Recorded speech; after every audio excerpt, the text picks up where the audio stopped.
नमस्कार दोस्तों, आप लोग को जोहार एग्जाम में स्वागत है दोस्तों। तो चलिए दोस्तों, आज हम लोग झारखंड महिला सुपरवाइजर होम साइंस का प्रैक्टिस सेट करेंगे दोस्तों। तो ये होम साइंस होम साइंस में आप लोग को कितना 100 क्वेश्चन पूछा जाएगा दोस्तों। कितना क्वेश्चन आप लोग को पूछा जाएगा इसमें, तो 100 क्वेश्चन पूछा जाएगा। तो इसी का आज हम लोग होम साइंस का जो आप लोग को सारा सिलेबस में मिक्स क्वेश्चन है दोस्तों इसमें, तो उसी का आज प्रैक्टिस सेट करेंगे दोस्तों, जो आप लोग को सिलेबस के अकॉर्डिंग ये प्रैक्टिस सेशन है दोस्तों। तो चलिए दोस्तों, हम लोग स्टार्ट करते हैं।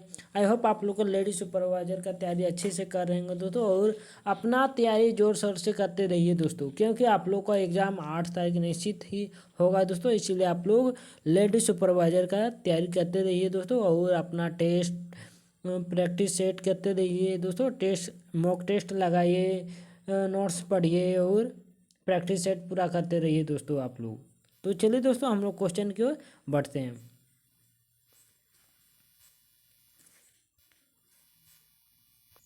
देखिए दोस्तों, अगर आप लोग झारखंड महिला सुपरवाइजर का टेस्ट सीरीज लेना चाहते हैं, तो आप लोग को जो हर एग्जाम में आप लोग को होम साइंस का टेस्ट सीरीज मिल जाएगा दोस्तों। इसमें आप लोग को कितना सेट मिलेगा दोस्तों?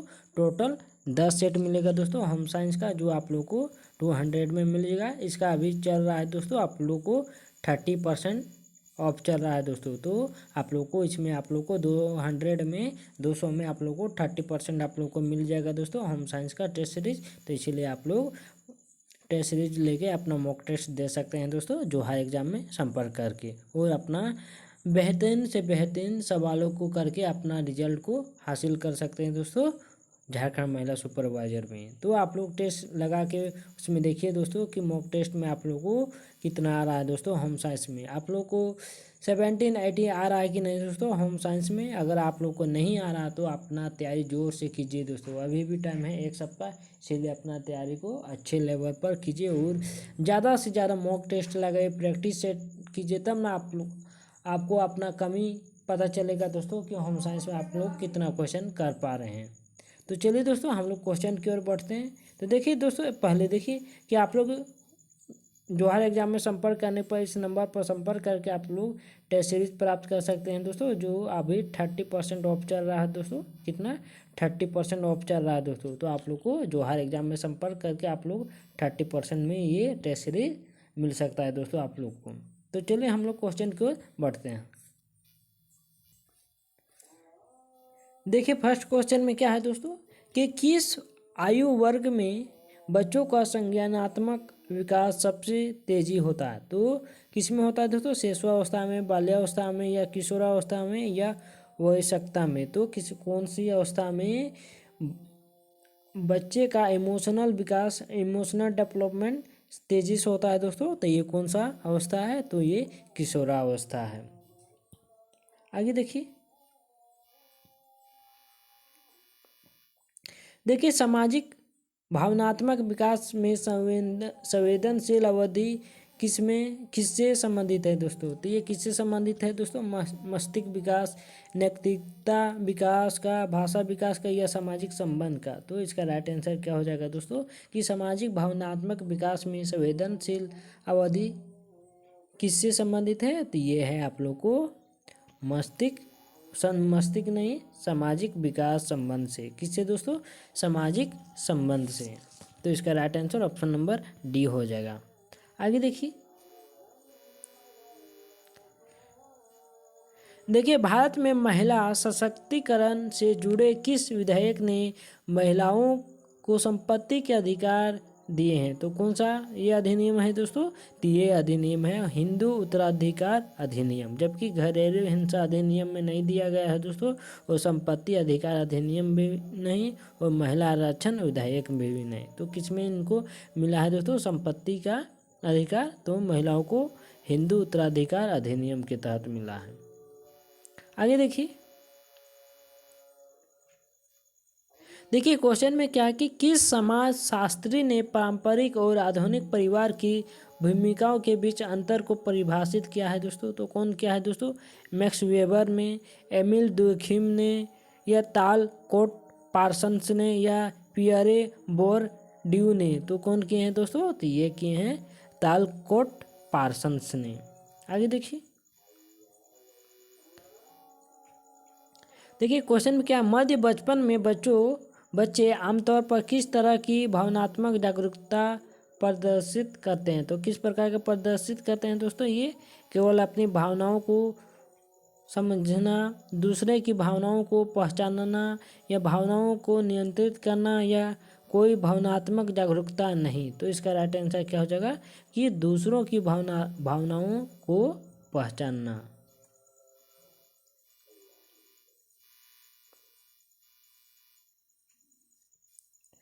अब देखिए मित्रता का महत्व किस आयु वर्ग में अधिक होता है। तो किस आयु वर्ग में अधिक होता है दोस्तों, शिशु अवस्था में, प्रारंभिक बचपन में, मध्य अवस्था में या किशोरावस्था में। तो किस में होता है दोस्तों, मित्रता का महत्व किस आयु वर्ग में अधिक होता है, तो ये होता है मध्य बचपन में होता है।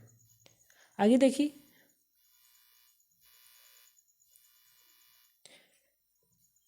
क्या है क्वेश्चन कि बच्चों में आत्मसम्मान का निर्माण कैसे किया जाता है। तो बच्चों में आत्मसम्मान का निर्माण कैसे किया जाता है, आलोचना द्वारा, सशक्तिकरण और प्रोत्साहन द्वारा, अनदेखा करके, कठोरता के नियमों का पालन करके। तो बच्चों में आत्मसम्मान का निर्माण कैसे किया जाता है, तो ये किया जाता है सशक्तिकरण और प्रोत्साहन के द्वारा। आगे देखिए, सहानुभूति किस प्रकार के विकास का उदाहरण। तो शारीरिक विकास, सामाजिक विकास, भाषा विकास या संज्ञानात्मक विकास। तो सहानुभूति किस प्रकार के विकास का उदाहरण है, तो ये है आप लोग को सामाजिक विकास का उदाहरण है। अब देखिए, किस प्रकार की मीडिया के माध्यम से तत्कालीन समाचार प्रसारण संभव है दोस्तों। तो किस प्रकार की मीडिया के माध्यम से तत्कालीन समाचार प्रसारण संभव है दोस्तों, प्रिंट मीडिया, रेडियो, सिनेमा या पत्रिका। तो किसके द्वारा है ये दोस्तों, तो रेडियो के द्वारा है। आगे देखिए, कौन सा माध्यम व्यक्तिगत प्रतिक्रिया की सुविधा प्रदान करता है। तो टेलीविज़न, सिनेमा, सोशल मीडिया या रेडियो। तो कौन कहता है दोस्तों, तो ये कहता है आप लोग को सोशल मीडिया। देखिए, टेलीविज़न का प्रकार क्या है। तो टेलीविज़न का प्रकार क्या है दोस्तों, केवल श्रव्य, केवल लिखित, दृश्य, श्रव्य या केवल दृश्य। तो क्या है दोस्तों, टेलीविज़न का प्रकार क्या है, तो दृश्य और श्रव्य। देखिए, सिनेमा की पहुंच की विशेषता क्या है। तो सिनेमा की पहुंच की विशेषता क्या है, व्यक्तिगत और सीमित, व्यापक और सार्वजनिक, केवल घरेलू, डिजिटल और ऑनलाइन। तो सिनेमा की पहुंच की विशेषता क्या है दोस्तों, तो इसमें है व्यापक और सार्वजनिक है।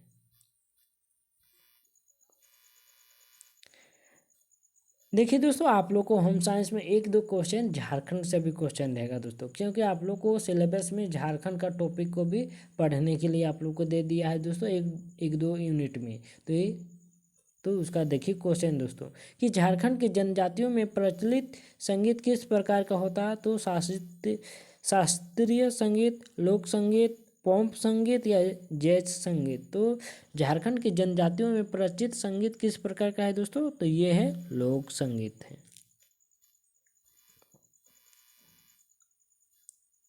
देखिए, कौन सा तत्व संचार में अर्थ को निर्धारित करता है, चैनल, संदर्भ, प्रतीक या प्रतिक्रिया। तो कौन सा तत्व जो संचार में अर्थ को निर्धारित करता है, तो ये कहता है प्रतीक करता है।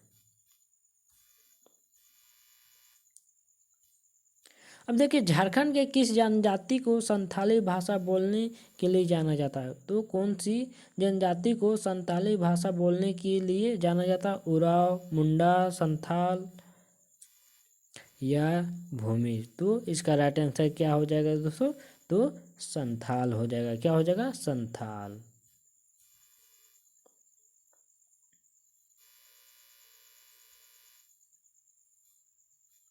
अब देखिए, संचार में कोड का उपयोग क्यों किया जाता है। तो संचार में कोड का उपयोग क्यों किया जाता है, तो गोपनीयता बनाए रखने के लिए, संदेश को रोचक बनाने के लिए, या स्रोत और प्राप्तकर्ता के बीच भाषा समानता सुनिश्चित करने के लिए या उपरोक्त में कोई नहीं। तो संचार कोड, जो संचार में कोड का उपयोग क्यों किया जाता है, तो ये गोपनीयता बनाए रखने के लिए।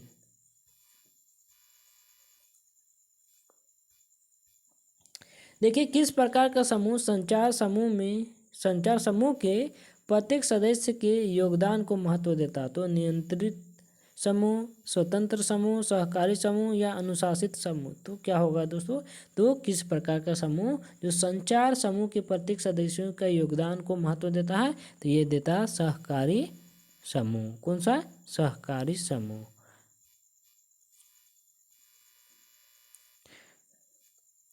देखिए किस चरण में लोग अपनी आवश्यकताओं और इच्छाओं को दूसरे के साथ साझा करना शुरू करते हैं। तो परिचयनात्मक चरण, परीक्षण चरण या आत्म प्रकटीकरण चरण या स्थिरीकरण। तो इसका राइट आंसर क्या हो जाएगा दोस्तों, आत्म प्रकटीकरण हो जाएगा ये चरण में।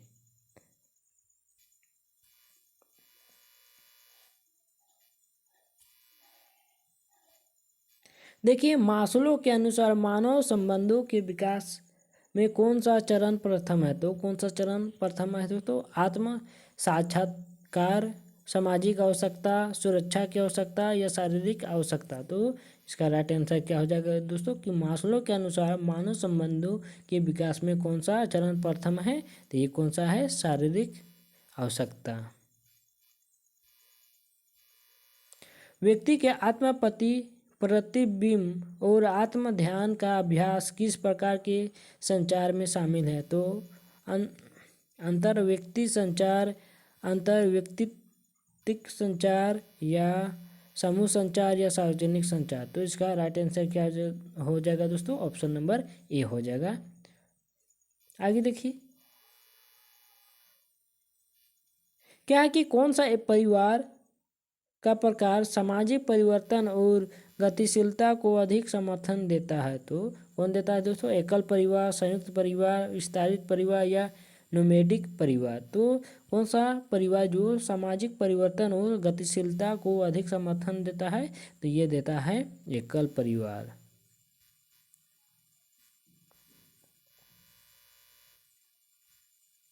देखिए परिवार का कौन सा प्रकार सबसे अधिक औद्योगिक समाज में पाया जाता है, तो एकल परिवार, संयुक्त परिवार, विस्तारित परिवार या नोमैडिक परिवार। तो कौन सा परिवार दोस्तों, तो ये है आप लोगों को एकल परिवार।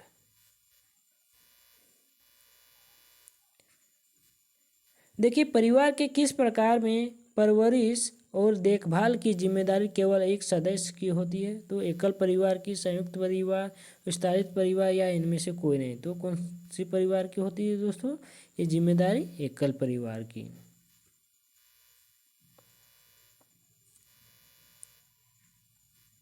देखिए वृद्धावस्था में देखभाल किस प्रकार के परिवार में सबसे अधिक होता है, तो ये एकल परिवार में, संयुक्त परिवार में, विस्तारित परिवार में या नोमैडिक परिवार में। तो किस में होता है दोस्तों, संयुक्त परिवार में।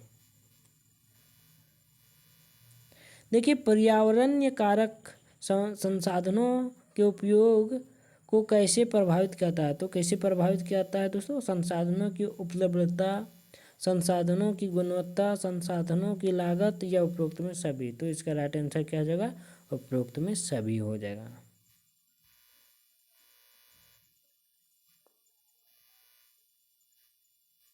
देखिए सामाजिक कारक संसाधनों के उपयोग पर किस प्रकार के प्रभाव डालते हैं, तो किस प्रकार के प्रभाव डालते हैं दोस्तों, संसाधनों के प्रति दृष्टिकोण, उपयोग की विधि, ए और बी दोनों या इनमें से कोई नहीं। तो इसका राइट आंसर क्या हो जाएगा, ए और बी दोनों हो जाएगा।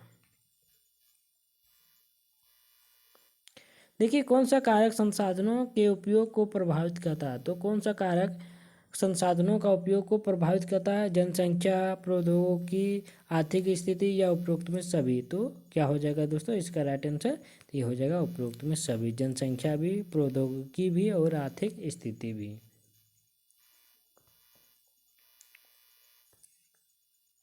देखिए प्रौद्योगिकी का संसाधनों के उपयोग पर क्या प्रभाव पड़ता है, तो क्या प्रभाव पड़ता है, संसाधनों की खपत कम होती है, संसाधनों की उपलब्धता बढ़ती है, संसाधनों का पुनर्चक्रण संभव होता है, या सभी होता है। तो इसका राइट आंसर क्या है, सभी होता है।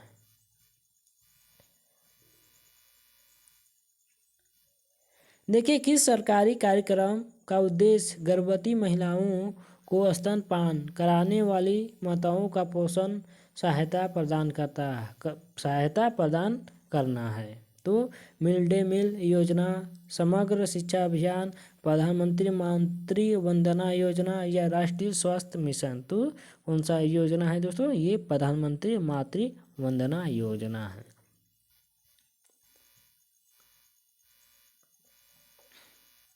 देखिए, निम्नलिखित में कौन सा कारक पोषण के निर्धारकों में से एक नहीं है। तो कौन सा नहीं है दोस्तों, आर्थिक स्थिति, सामाजिक मानदंड, धार्मिक मान्यता, या खेल गतिविधि। तो कौन सा है दोस्तों, ये खेल गतिविधि। यहाँ खेल गतिविधियाँ है, कौन सा होगा दोस्तों, तो खेल गतिविधियाँ हो जाएगा। सॉरी, गतिविधि नहीं है, खेल गतिविधियाँ हैं। देखिए, भारत में कुपोषण की रोकथाम के लिए प्रारंभ की गई पोषण अभियान का मुख्य घटक क्या है दोस्तों, तो शिक्षा प्रदान करना, वित्त सहायता देना, जागरूकता बढ़ाना और आहार की आदतों में सुधार कराना, या भोजन की वितरित करना। तो क्या है हो जाएगा दोस्तों, इसका राइट आंसर कि भारत में कुपोषण की रोकथाम के लिए प्रारंभ की गई पोषण अभियान का मुख्य घटक क्या है, तो इसमें जागरूकता बढ़ाना और आहार की आदतों में सुधार कराना। तो इसका right answer option number C हो जाएगा। तो चलिए दोस्तों, आज के लिए हम लोग यहीं तक मिलते हैं, फिर मिलते हैं नेक्स्ट प्रैक्टिस सेट में। देखिए दोस्तों, अगर आप लोग झारखंड महिला सुपरवाइजर का होम साइंस का टेस्ट सीरीज लेना चाहते हो तो आप लोग जोहार एग्जाम में संपर्क करके आप लोग टेस्ट सीरीज प्राप्त कर सकते हैं। दोस्तों, जो आप लोग को इसमें आप लोग को 30% अभी ऑफ मिल रहा है दोस्तों, आप लोग को ये होम साइंस और सोशोलॉजी और साइकोलॉजी में। तो आप लोग जरूर से ले लीजिए दोस्तों ये टेस्ट सीरीज, और अपना मॉक टेस्ट लगाते रहिए दोस्तों। तो चलिए दोस्तों, फिर मिलते हैं नेक्स्ट क्लास में।